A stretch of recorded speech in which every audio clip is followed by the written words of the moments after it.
Good morning, everyone. Welcome to our June 25th Mornings with Mayesh show.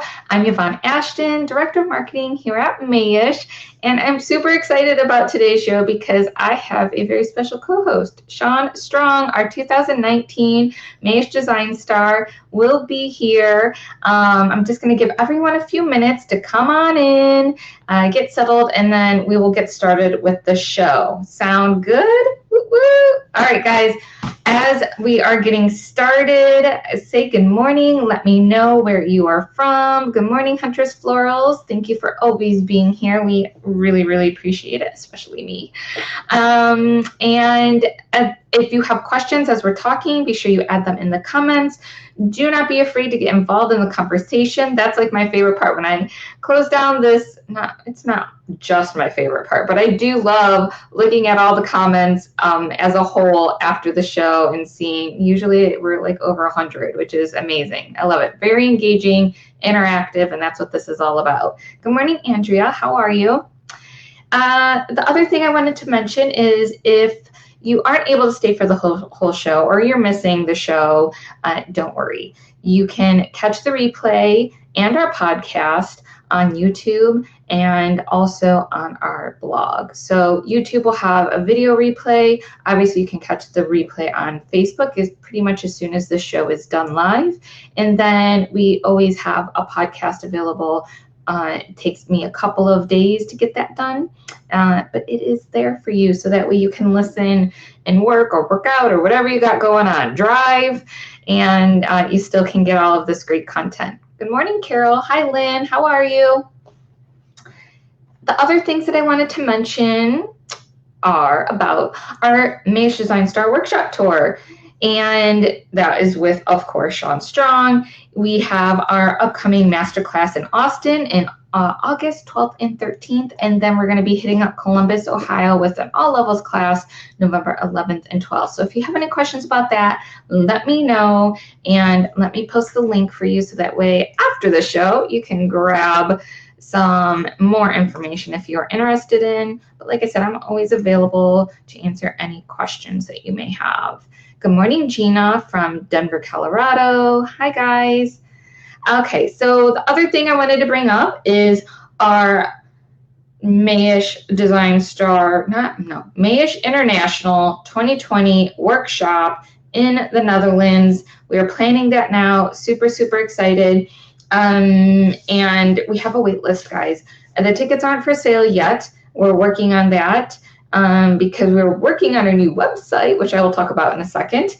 And if you want to be one of the first ones to know about this amazing experience, be sure you fill out that form, and then you will be one of the first to know before we publish it live and all over social media, website, all that fun stuff. Okay, guys?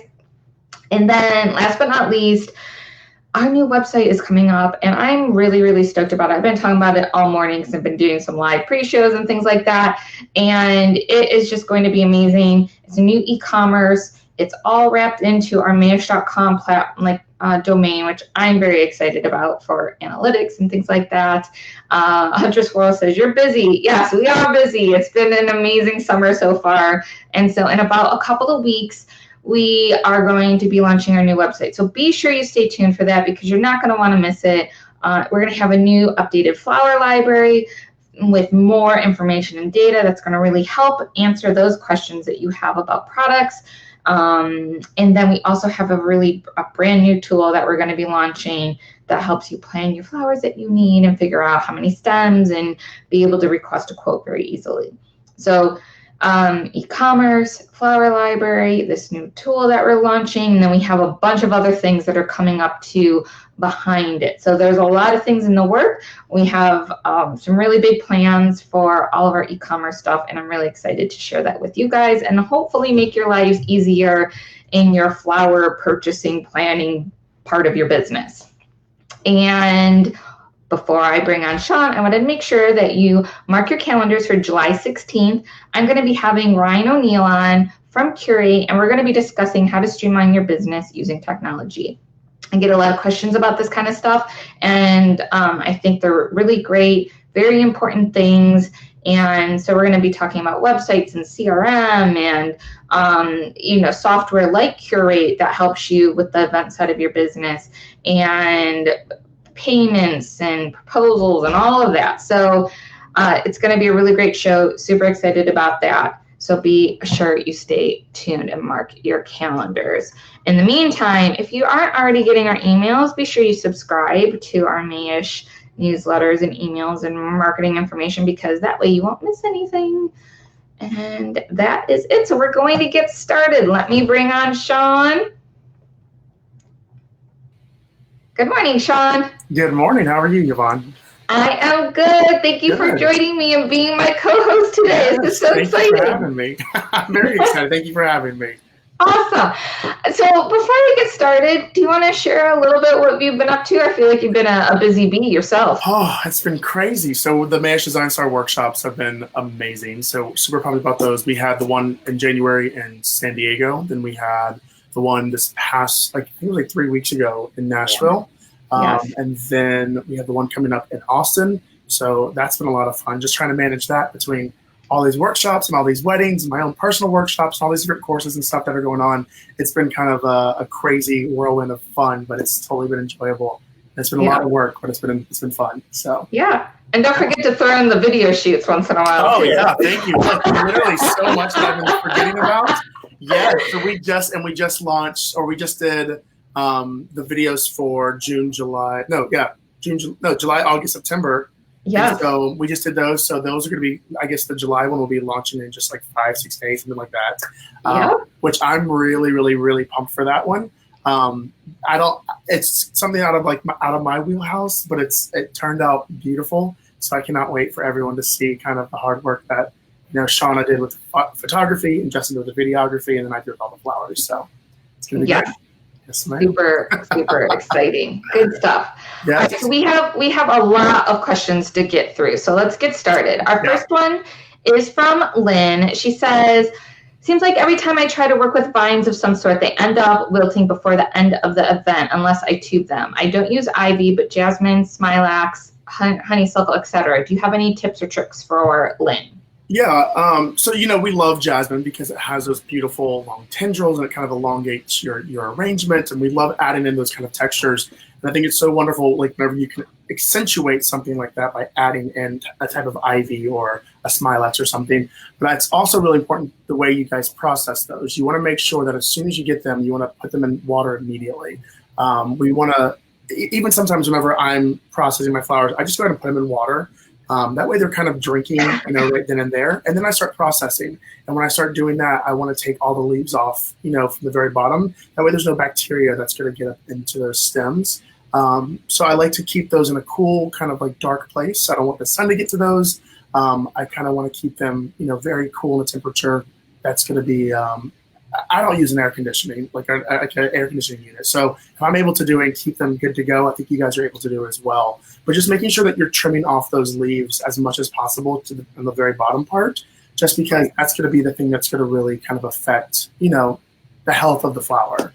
So yeah, I think that's something we want to do. Yeah. Oh, go ahead. You're good. I was going to say, I think those are good tips. And I love from like our past shows, we always used to say, you want to make sure if you want your flowers to drink the water, that you would drink it too. You don't want it to be slimy and gross and bacteria ridden. And that really affects the health of the flowers. Yeah, and I think your question was also with smilax is something, especially if you're using like Texas vine or something. I try to keep mine in the box as long as possible until I'm about to use it. If it is a little bit more, hot, I do like to mist it a little bit, but we got to be careful with that because we don't want bacteria to grow in that mist. So. Just kind of keeping flowers in a cool, dark spot, I think is always the best bet. So great. Yeah. And while we're on this topic, Lori wants to know, do you recommend magnolia leaves as well? Oh yeah, same thing. And magnolias are one of those hardier kind of branches. So you want to make sure, because those can dry really, really quickly. So you want to make sure that you're also, again, cutting up like a woodier stem, cutting up the center, making sure that those flowers are able to hydrate themselves as much as possible. But magnolia can be kind of difficult. So try to use that as fresh as possible. If you're able to forage it, if you're able to buy it, make sure that you're getting it, right before the event. That way it's going to look absolutely beautiful for your client. Perfect. Thank you. Yeah, you're very welcome. All right, so I have 2 questions from Johanna. She wants to know, first, which flowers are good to use for weddings in summer months? She lives in California and it gets very hot. Yeah, that question gets asked a lot. Even here in Georgia, I mean, we get really, really warm. And I think it's smart to use flowers that are going to hold up in heat. So, you want to make sure that you're minimizing. It's going to probably minimize your flower choice, but I always think it's fun whenever you kind of have to force yourself to to think creatively. So things like chrysanthemums or daisies, carnations, astromeria, things like succulents, roses, anthurium, cymbidium orchids are wonderful, protea, birds of paradise. A lot of tropical flowers are going to hold up very well. A lot of dried product is going to hold up very well because it doesn't necessarily need water. But I think when you're using fresh flowers, it's just making sure that things are going to grow kind of in a warmer climate. And that's just something you can kind of use as a gauge whenever you're designing, making sure that, if you're going to be using a warmer, and like designing in a warmer area, using warmer kind of flowers. But yeah, things like carnations are wonderful in large amounts. So if people are like apprehensive about using stuff like that, these kind of like secondary flowers, these not so much statement flowers, put them in a large group together and they're going to look absolutely stunning. I just did something with a whole bunch of mums. Like people are like, what are you doing working with mums? And I'm like, they're a really cool texture. And we just color blocked the mess out of it. And it was just this yellow and purple column. And it was really, really cool. So I think when you're working with some kind of secondary flowers, making sure that you just use a lot of them. And those are going to be the ones that are going to really hold up well in heat. Those kind of like high-end specialty flowers, they seem to be a little bit more sensitive, and rightfully so. Yeah. No, that's great. And then Johanna's second question, she wants to know, how do you prevent lavender roses from browning on their petals? Yeah, so oftentimes I think a lot of people think that sometimes the flower petals start to brown on the outside, and it's like those might be the guard petals. So just make sure that those aren't the guard petals. Sometimes those are going to be a little bit more crunchy and brown looking, but they're protecting the flowers on the inside. I also think it's really, really important to not mist your flowers, like especially roses, things with multiple like ruffles in them, just because water gets stuck inside the flower and then they start to get bacteria growing in there and they start molding up and they get really, really soggy. So I think just being really protective of your flowers, making sure that you're giving them fresh water to drink, make sure that the heads of the roses are not getting wet because that's going to turn really, really quickly. And then also just being aware, if it's a guard petal, you can always pull that off.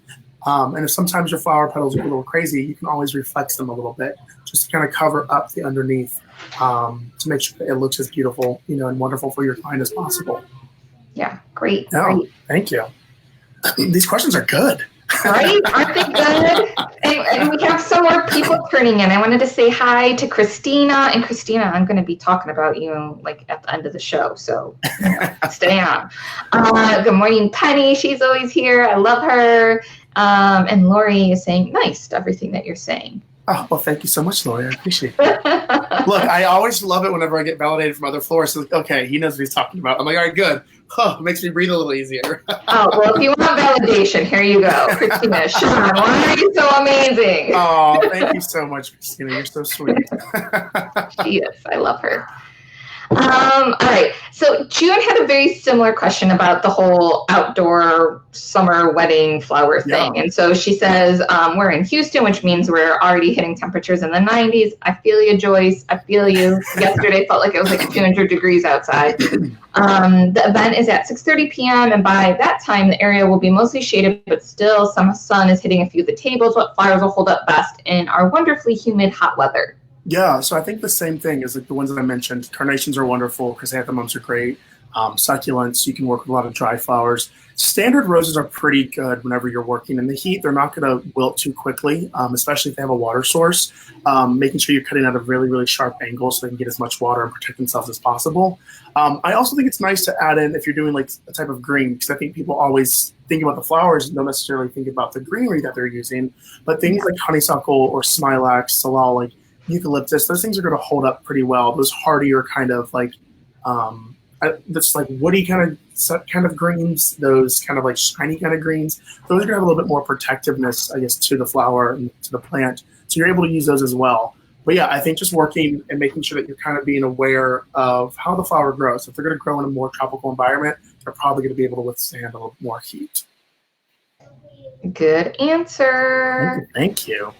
Okay, so while we're listening to Sean, I would love for you guys to share too what you do in the hot, humid summer months. What kind of flowers do you guys kind of like to use, and what are your go-tos? What do you know you can rely on? That would be great. All right. Our next question is from Jane. She wants to know, do you have any tips for making lilacs last in arrangements? Apparently she's having a tough time here with that. Yeah. Yeah, I think so. Lilacs, again, one of those kind of like woody kind of branches and woody stems. You want to make sure that, again, those flowers are being able to be hydrated as much as possible. So what we'd like to do is make sure that we're cutting at a sharp angle. We're cutting also up vertical. I guess if for those people who might not necessarily know what I'm talking about, if this highlighter is the stem, what we want to do is cut at a very sharp angle. And then we also want to cut up directly up the stem. That allows for a bigger opening so that the water can go up into the stem a lot quicker. Also making sure that we are trimming the leaves. A lot of times people just put things in the bucket and think they can just drink. Well, a lot of that energy is going towards the petals, which the petals are then allowing the flower to grow. But if we get rid of all those, all those leaves, that water is going directly to those buds, and it's going to really allow those buds to kind of grow and be really, really strong and sturdy. So we want them to be as turgid as possible. So we want to get that water up there. So we're removing all the leaves. I think it's going to be really beneficial for you. And again, keeping flowers kind of in a cool, dark area, it's going to be helpful. Right. Good. Christina has a good question. Well, yep. How do you handle the diva flowers? Like Christina says, the cafe au lait, I've stopped using these because they stress me out. Yeah. Same issue? Kind of. So if you're using Oasis, cafe au lait, like dahlias do not like Oasis. They do not want to be, I typically will put them in at the very last moment. They're sitting literally by themselves. I have a hole in my arrangement where I want them to be, and I'm putting them in at the last second just because they are such a temperamental, like diva of a flower. She wants her own moment. She wants her own bubble bath. She wants all that stuff ready for her. So that whenever she does get in the vessel, it's like, okay, here I am, and then she can die. So like, I think whenever you're working with things, especially dahlias, they do not like Oasis. So try to either put it in a water pick. If you're using chicken wire, making sure it's having great fresh water. Again, trimming off the leaves. Excuse me, keeping those out of the sun as well. Very, very important. I remember the first time, the very, very, very, very, I'm telling on myself right now, very first installation I ever did, I was using dahlias. Oh, I'm the best designer in the world. I'm using dahlias. So very excited. And those things wilted so hard because they were not in a proper water source. I had them in Oasis, and they were just like, so make sure that you guys are putting them in a great water source and just keeping them out of the sun and trimming those leaves as much as possible. Love it. Huntress Floral says, we keep our flowers as cool as possible until the last minute. Use those hardier flowers and stage once the sun goes down when possible, and love. Lots of talking to the fleurs. I love it. Yeah. I think the good point too is also like whenever you're doing a wedding and event, I typically want my flowers to be as big and open as possible. So they're almost like on the verge of death. I want them to be fully open. So I'm doing that and keeping the specialty flowers aside. And like you said, just putting them in at the very last moment, kind of walking around and designing kind of on the tables. And that way we're able to, make sure that those flowers look beautiful for photographs and for our client when they first walk into the wedding. Because, after about an hour or so, they're partying. They don't even recognize it. Exactly. Good. Moving on to our next question from Kelsey. She says, my Astilbe always dries up in a day or two. What am I doing wrong? I have a really hard time with the lighter colors. Yeah, I think lighter colors sometimes have a hard rep, like especially with dahlias or Astilbe, those like white kind of, patience roses can be very difficult because they start turning brown on you. I think, again, it's making sure that your water is really, really fresh, that there is little to no bacteria. I clean with an antibacterial soap with all of my vessels, so that way there's no bacteria in there. And so I would make sure that the water is super fresh, the vessel is super clean. We're cutting off those stems as well, keeping them in a dark spot, adding them in, and just making sure they're having direct source of water. Sometimes with Astilbe, if the stem's not too turgid enough, it's going to be a little kind of limp. So when you go to put it into the arrangement, it might not necessarily hit the water. So just being really purposeful and intentional whenever you're designing, making sure that those things are hitting water. I also think it's really, really smart that if you cut them, again, diagonally, and making sure that they're getting fresh water and that they have efficient enough water to drink. So that's kind of something that I like to make sure that I'm doing as well. It's tedious. Flowers are tedious. And you've got to kind of do the same repetitious activity over and over again, but it's totally helpful. It's totally beneficial because your flowers will last so much longer. Great.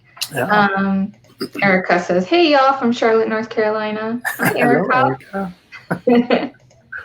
I always like saying y'all.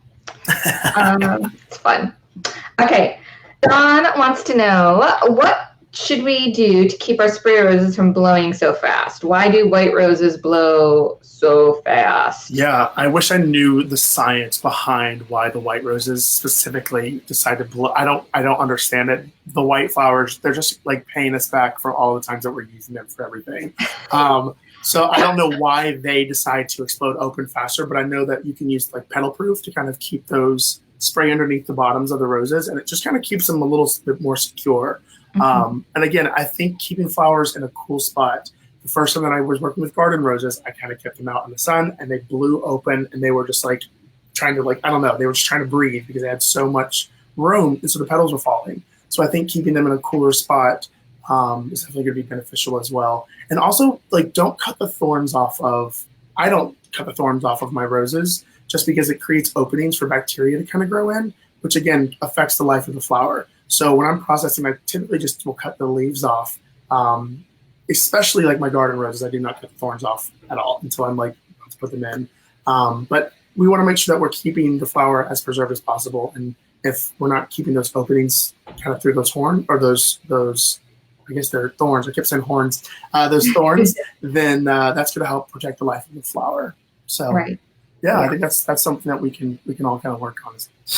Yeah, exactly. And I think if you know that a certain flower opens up more quickly than your other ones, then you just need to try and keep them cool longer and don't use them right away. Or order them later too. That's always an idea. I know roses take some time to hydrate, so you would kind of want to get those in. But spray roses, I mean, they open up pretty quickly. So maybe get those, the day before the event and not have them, the Wednesday before your Saturday. So yeah, I like that thought there. Okay, Faith says, I love lilacs that are in bloom, but when I pick them for arrangements, they expire overnight. I know we already talked about lilacs. I try to shave down the woody stems and put them in warm water. What am I missing? Can I immediately put them in floral arrangements, other spring blooms, daffodils, tulips, lily of valley, etc.? I should have pushed this one up. So sorry. That was my bad. It's getting us to think about what we just learned about. No, I think lilacs they're a beautiful flower to incorporate a lot of beautiful textures. And I think you can add those daffodils and those tulips and all those gorgeous flowers to kind of create a beautiful kind of springtime arrangement. Again, working with those woody kind of stems, we want to make sure that flowers are getting the most room to drink. So oases sometimes can be a little bit difficult with those more luxury kind of flowers just because they are temperamental. Oasis is wonderful when you're working with carnations or mums, or you're working even with hellebores. It can work pretty well depending on the variety. But when you're working with something like, lilac, you want to make sure they're getting a great water source. So go ahead and invest in some water picks. I mean, they're extremely cheap. You can get them on Amazon. You can get them at Oasis. And you're able to just put water in those things, and they're able to kind of last a little bit longer. And once you tuck away those mechanics, you're not going to be able to see those water picks anyways. Again, it's a little bit more tedious, but if you're trying to make sure that your designs are lasting and that they're going to be as beautiful as possible, you've got to do these steps. You've got to do these foundation steps in order to make that work. Otherwise, you are going to have sad, dead lilac, and that's not what we want. So. No, I don't want sad lilac. Yeah. Not fun. So another product that is giving Maria issues is called Iron Cross Begonia. She says, after receiving Iron Cross Begonia, dry packed and processing it with quick dip and placing in water with preservative, the leaves will and never recoup. Can you please let me know how to process them correctly? Yeah. And so for this question, I reached out to Dave because she needed an answer immediately. So this was a few weeks ago when I got it. And so Dave was kind enough to send, because he's been traveling and kind of getting settled. And, we have our new branch that's going to be happening up in the Pacific Northwest very soon in the fall time in Seattle. Very excited about that. Yeah. But anyhow, he took a moment to share with me that when they're processing this particular product, he says he uses very shallow water with standard food, making sure that the water doesn't drip on the leaves. Then they put the the product in the tropical cooler, not the regular cooler, because they need a warmer temperature, about 55 degrees to hold, instead of our regular standard cooler, which is at 35 degrees. So, and he also mentions if you have high salt or chlorine content, that you should probably use distilled water instead, so that way the edges don't burn or yellow. And then obviously you need to change the water every couple of days so the bacteria doesn't clog the stems, going back to the whole bacteria issue. So absolutely. That was his answer there. I like it. I like it a lot. Yeah. Thanks, Dave. Seriously, thank you. The show, but you're here in spirit. We love you. All right, our next question is about design, and it's from Roxanne. She said she would love to talk more about trends, design, and color theory. Installations and how-to could be a topic for many shows. And yes, it could, Roxanne. So how do you want to answer this question in this format? We don't have enough time to sit and talk about all the things of design. You know, I think that's a wonderful question, though. And I think it's a lot of things that people, especially when they're trying to change kind of their aesthetic and their design outlook, really question is like, well, what are they doing? How are they doing that? I think a really cool trend, I guess, to get back to the first part of the question, old school flowers, like standard kind of like brick and mortar flowers. Like I said, chrysanthemums and mums and using, or I guess they're the same flowers, mums and carnations, working with some unique textures that are considered like old school now are kind of cool. Anthurium were huge like in the 70s and 80s, and now they're just like everywhere. So I think that's a really cool trend, is just kind of, you know, this renaissance of flowers, of finding cool and unique things to work with. Dried flowers are really, really popular right now.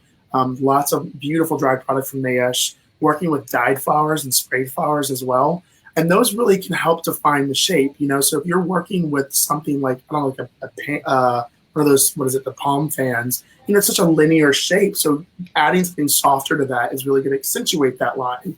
I think when we talk about like color theory a little bit, I think it's nice for us, I always talk about this at the workshops, is understanding the color wheel. It's a very basic principle, but it's going to help you so much. So if you know that red and green are complementary colors, and you know that blue and orange are complementary colors, and yellow and purple are complementary colors, you can modify those. So you're able to have rust and sage. You're able to have like buttercream and lilac, and then you're able to have like this like bright orange and this like teal. That sounds horrible, actually. Don't do bright orange and teal. But you're able, you guys get what I'm saying. You're able to manipulate the colors. And you can find a monochromatic color palette, or you can find an analogous color palette, or, you know, whatever it might be. So I think it's understanding the color wheel, and that's going to really help with color theory, because you're going to start seeing the colors and how they work beautifully together.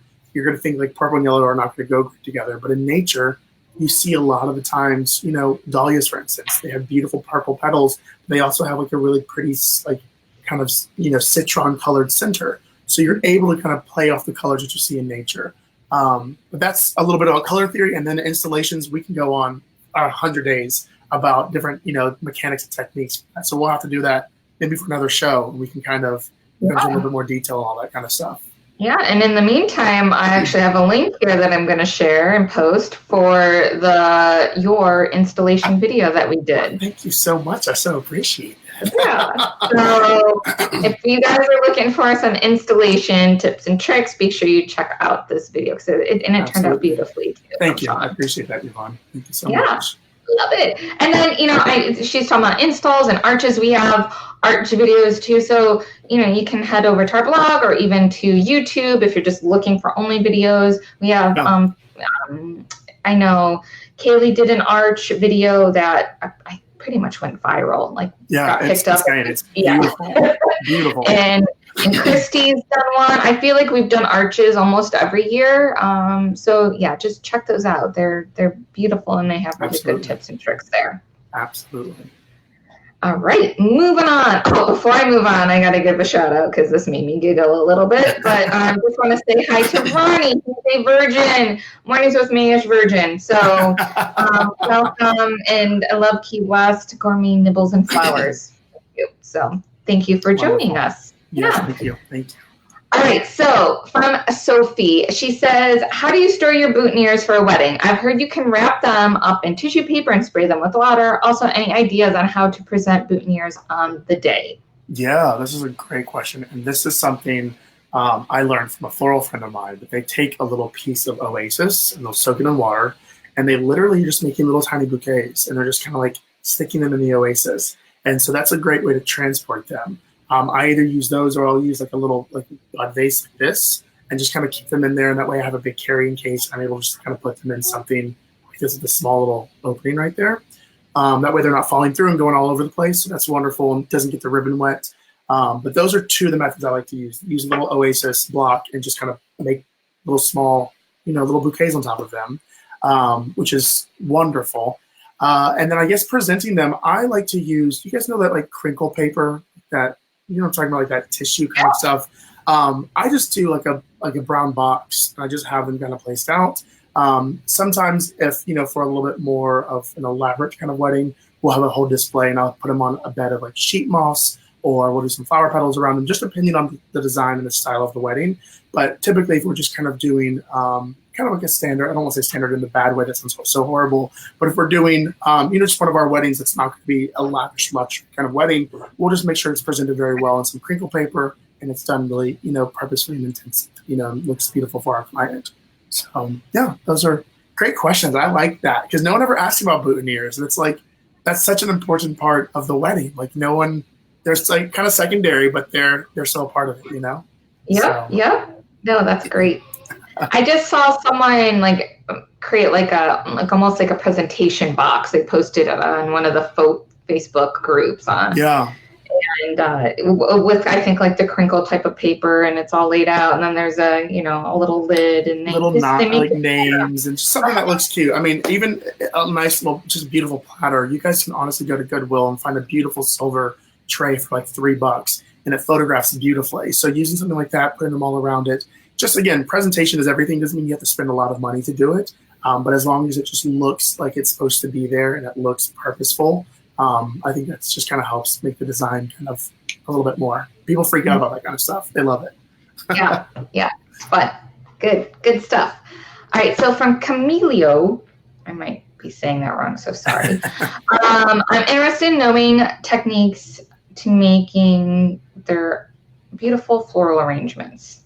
Yeah. Very general question, but we have good stuff. Go ahead, Sean. Yeah, absolutely. So we have, like Yvonne mentioned earlier, so the Mayesh Design Star videos are wonderful. I'm on there, Kaylee's on there, Chrissy's on there. We have multiple people who've designed, for the past couple of years that have very different but still kind of cohesive design aesthetics. So I think depending on kind of the direction you want to go, it's wonderful to kind of look at those videos. I also think it's wonderful. I have a whole bunch of books like sitting up here. Anytime I'm getting stumped or I kind of get like a little nervous, I'm like, what am I going to be doing? Because myself, sometimes I get overwhelmed. I'm just thinking, I really want this to be really cool. So I'll draw inspiration and I'll look, online, or I'll find something, through like Dutch masters kind of work, or I'll find something from the early Renaissance, or I'll find something from the Grecian time period, and just kind of finding inspiration through those. So I think that's wonderful.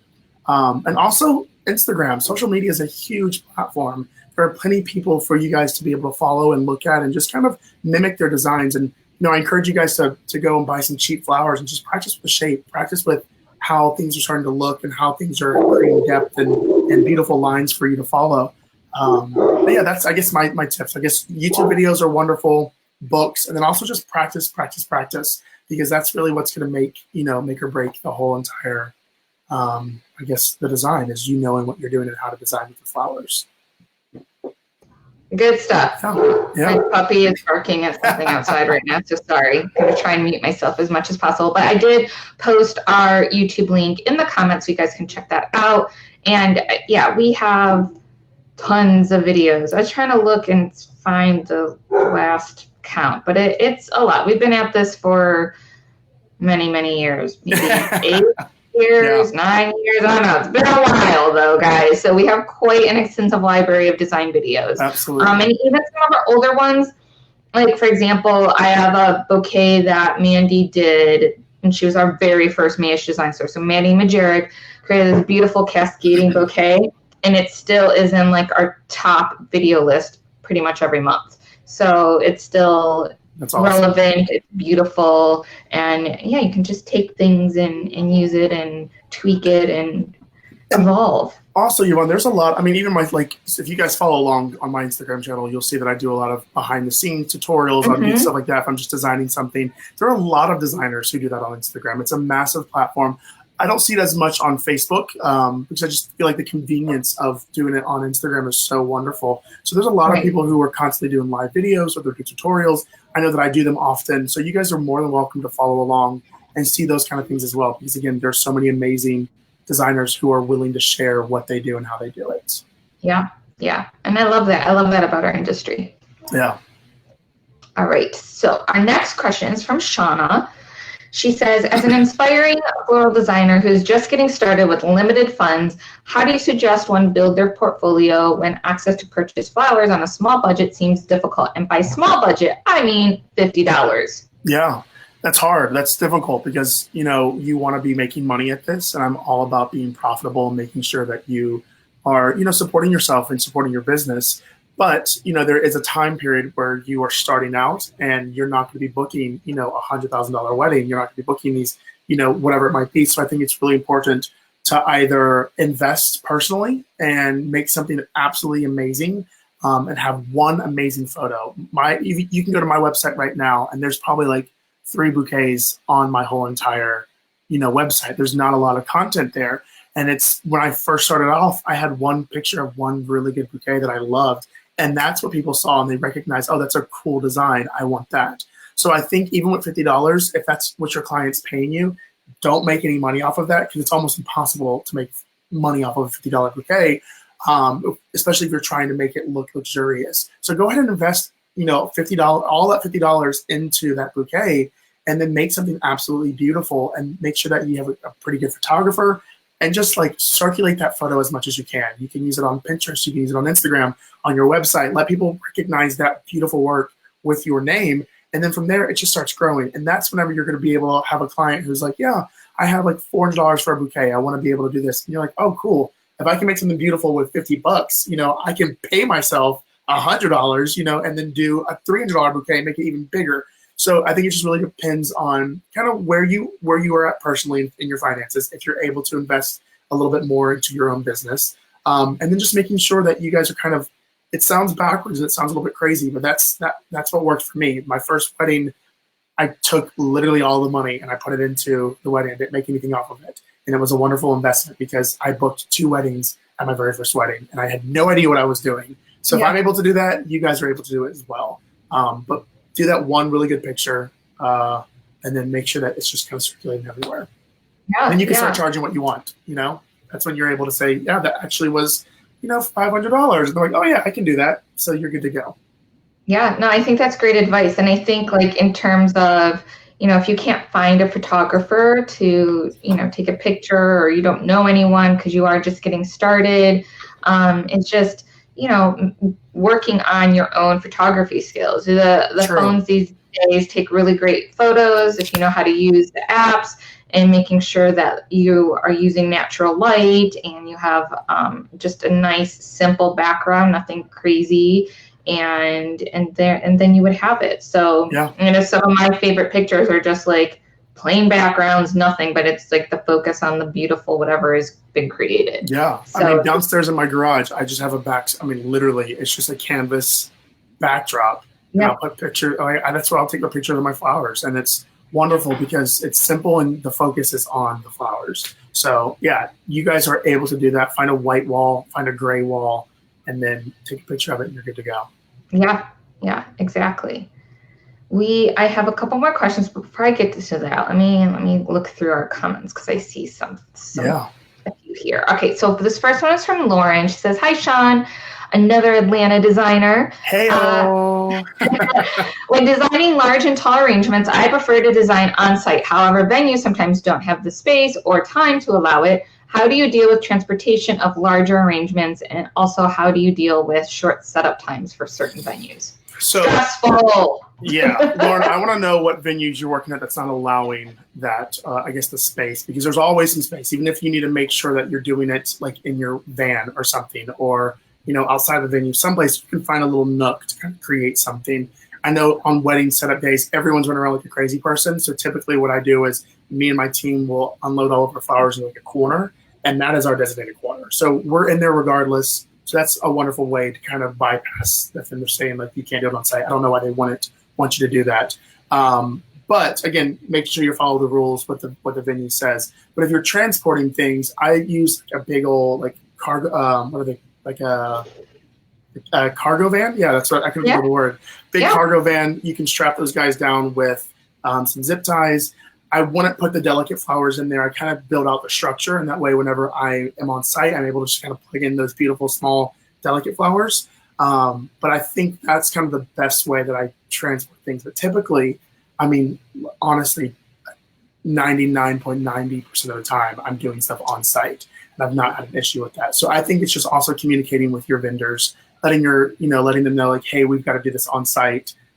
Just because transporting things is such a risk. It's such a hard, especially something large and big. So you want to make sure that if you're able to do it on site, do it on site. If you need to transport, just secure the mess out of it and don't put those small delicate flowers in. Kind of build your shape out and then transport it that way. I hope that answers the question. I Lauren, think it does. Message me if you have questions. I can go a little bit deeper in that, but I'm interested in just kind of knowing, what venues are kind of saying this, because if I can tell you, girl, I've done it before, you'll be fine. I want to be able to let you know that, that's fine to do that. So. Love it. Good stuff. All right. So real quick, Muffy is saying, how do we share a picture with you for everyone else to see? Muffy, if you put it in the comments, everyone else should be able to see it.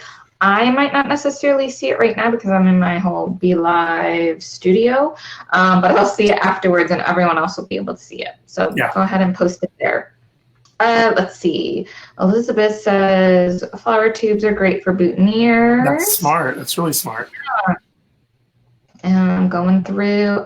We have someone from Panama. Hey, Lee. How are you? Thanks for joining us. I love when people are. Oh, and we have someone from London. Esther, nice to see you again. You've been here a few times. Almost every show, I feel like. So hello. So fun. We're international, Sean. Did you know that? Apparently. I mean, y'all are all over the place. I love it. Yeah, Mayesh worldwide, as Peter Sessler would say. There you go. Yeah. Okay, so let's see. Here is a question. Maybe we can answer from Cheryl. She says she's doing a wedding in October. The ceremony is going to be outside under a large tree. She's planning to have flowers go up the tree trunk and out a branch that will hang over the couple. Any suggestions for mechanics? Thinking zip ties and oasis garlands and blocks. Yeah, girl, you're good to go. That's exactly what I would do. There's a photo on my Instagram where you guys can find some inspiration from. But we just did chicken wire, and then I took fishing line, because I didn't want the mechanics to be seen and I didn't want to staple into the tree. So I just took fishing, like really, really secure, like 100, 200 pound fishing line, secured it around the other side and just tied it off. And that way it was kind of going back behind the tree.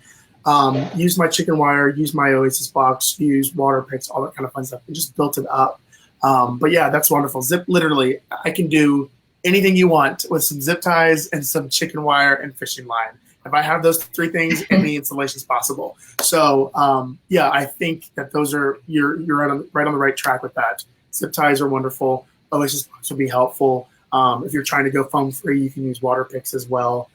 There's plenty of options to be able to kind of work around that. But yeah, you're right there on those mechanics. It's wonderful. Good stuff.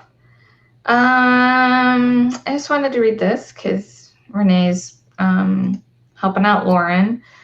She says she makes her large arrangements in the shop in the container and then removes them from container, ties them off with ribbon-coated wire, and place them in buckets. We feel this helps with time management on the wedding day. Sometimes, depending on the height of the vessel, we'll also transport the entire vase and flowers inside a bucket wrapped with good packing. And then she repurposes the metallic bubble wrap that Mayesh sends flowers in all the time for this. So that's pretty cool. That's smart. I like using the bubble wrap you guys did as well. That's something that's nice to kind of keep things cushioned and secure. So it's multi-purpose. I have a whole stack of it that I just kind of wrap like bud vases and my arrangements in. So that's a really great point. Thank you for mentioning that today. Yeah, very cool. I love hearing people reusing our packaging materials too. It's so good. It's so good. Sustainability. I love it. Yes, exactly. And Huntress Floral says, zip ties are life. Look, I use them on my bouquets. I use them on installations. I use them for everything. So they're wonderful. Yeah, yeah, very cool. All right, so our next questions from our show notes. This next one is from Juliana. She says, I see so many options for workshops, but they are hosted primarily by event-focused floral designers. Are there any workshops or resources that you know of that focus on the business aspect of a retail florist? I'm especially interested in ideas, processes, and technology that can help our business run more efficiently. Yeah, absolutely. I think that's finding that blue ocean. Someone needs to step in and kind of make sure that they're like handling that. Allison Ellis from, I think, of Real Flower Business. Yep. I think she handles like a lot of the retail side of the floristry kind of stuff over at realflowerbusiness.com. And that's really, really helpful. A lot of the time, because I'm working with weddings and events. So whenever you're working with a retail, it's a little bit different in how you manage a lot of that kind of stuff. But I think Allison will probably be the best bet. Would you agree with that, Yvonne? Yeah, I love Allison, and she is a wedding and event floral person too, but she talks a lot about the business part of it. So that's why I recommend hers, because she really focuses not on the design aspect, but just the business of running a flower business. So cool. Check out Real Flower Business, Juliana. Hopefully that will help you out. But you know, it's funny because we've tried to do like some videos, for example, just kind of that were more focused on like the retail ends of it. And unfortunately, they don't do that well. So I would love to know from everyone that's watching, like, is there a niche for that? Do you guys want more information as pertains specifically to the retail florist? And if so, like, what do you want to learn more specifically about? You know, like what part of the business are you having issues with? What specific questions can we help answer? Because that would be great content for the show. And then also for other things that we do or that we're thinking about. So, you know, we always want to include that part of it into our content. But honestly, it just doesn't get that many eyeballs and that much interest. So yeah, and be as specific as possible with those kind of things. Because when you say floral business, it's like, are you talking about contracts? Are you talking about profitability? Are you talking about ordering? Are you talking about, like, there's so many components to that. So I think it's really, really good to make sure that you guys, when you are letting them know, don't just say floral business, because there's so many avenues of what people are having questions about. But just be like, I'm really having a hard time with contracts. I'm really having a difficult time with making money. I'm really having a hard time with markups. Whatever it might be, make sure you're doing that. Christina teaches, business systems as well. She's wonderful being able to teach all that. So there are these resources out there. And maybe it's something where we can share, later on, Yvonne, of like a list of people. I'm not trying to give you more work to do, but maybe, it's something where people can find something to see, the direction which they need to go and learn something. Yep. The links that we mentioned will always be in our show notes, but if you guys have other people, of course, share them with me and I can add them as well. And Christina, it kind of ties into my next question as well from Regina. She says, it seems recently there are a lot of options when choosing a florist. I feel like couples are shooting texts and emails for pricing and then never respond back. Frustrating, a little opportunity to promote your business. I feel couples are shopping too much, getting overloaded and stressed. It's hard to truly compare information. We especially after planning and designing the whole occasion, hard to put that in an email or text response. And so this is where I'm kind of going back to Christina, because yes, she teaches business systems. She is amazing. She has a business called Fleur Society. I'm posting the link right now, guys, for you guys. And so check that out. So, and that's why I was telling Christina to hang on, because we're going to be getting into that.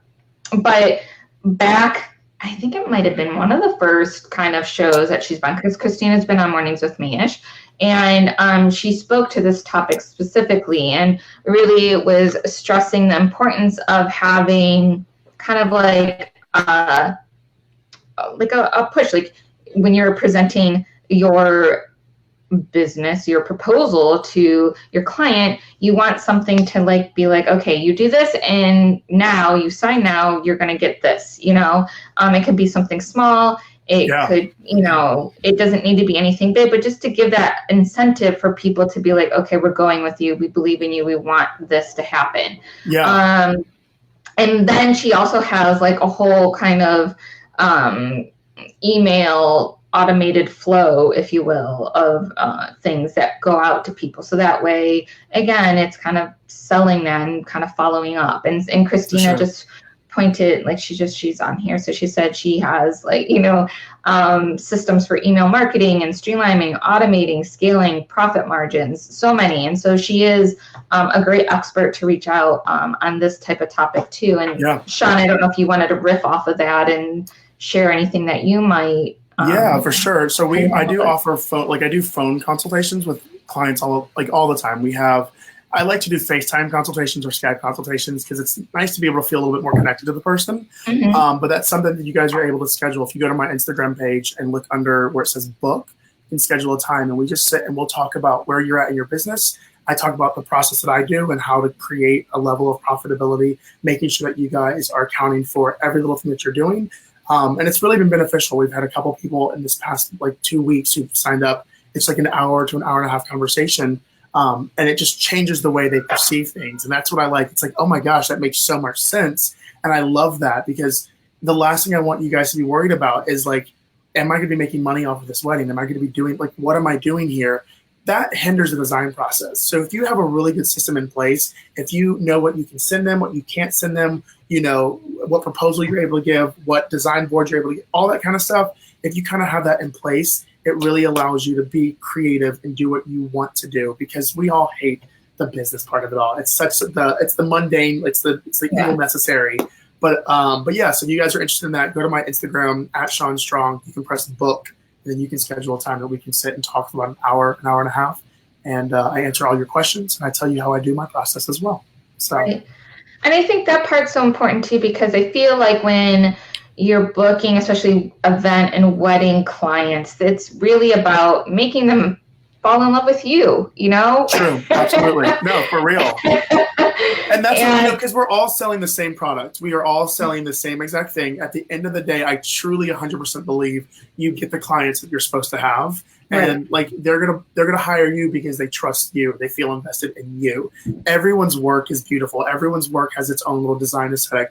But it's truly that person that they're falling in love with. And if you're a more shy person, use it to your advantage. Be a little bit more coy, be a little bit elusive, and kind of if you're outgoing, work that to your advantage. Whatever it might be, you guys have something to give that nobody else has. So I think it's wonderful to capitalize on who you are because at the end of the day, they're buying your product. They're not buying, Joe Schmoes at the street. So that's my spiel. That's my little plug on that.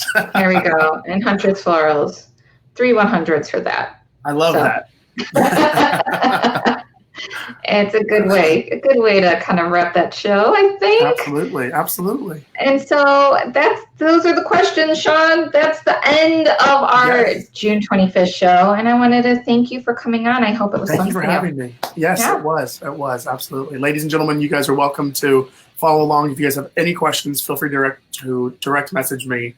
I'm pretty quick about responding. So awesome. Thank you for having me. Yeah, thanks, Sean, and have a good day. I'll talk to you soon. All right, talk to you later on. Bye-bye. Bye. Guys, that's a wrap. Be sure, if you have any new questions, post them in the comments, or you can shoot them over to marketing@mayesh.com. I will add them to our show notes and definitely will answer them. Sometimes it just takes us a little bit to get there because we get so many amazing questions from you guys, but we love it. So keep it coming. Keep it coming because you guys are the ones that make this show special. Thank you so much. Don't forget to mark your calendars for July, what was the date? I lost it. July 16th. We're going to have Ryan O'Neill with Curate, and we're going to talk about streamlining your business using technology. Super excited about that show. And I will see if I can schedule another regular formatted mornings with Maya, so stay tuned for that. And with that, I'm so thankful for you guys joining us. Have a great day, and I will see you soon. Take care. Bye, everyone.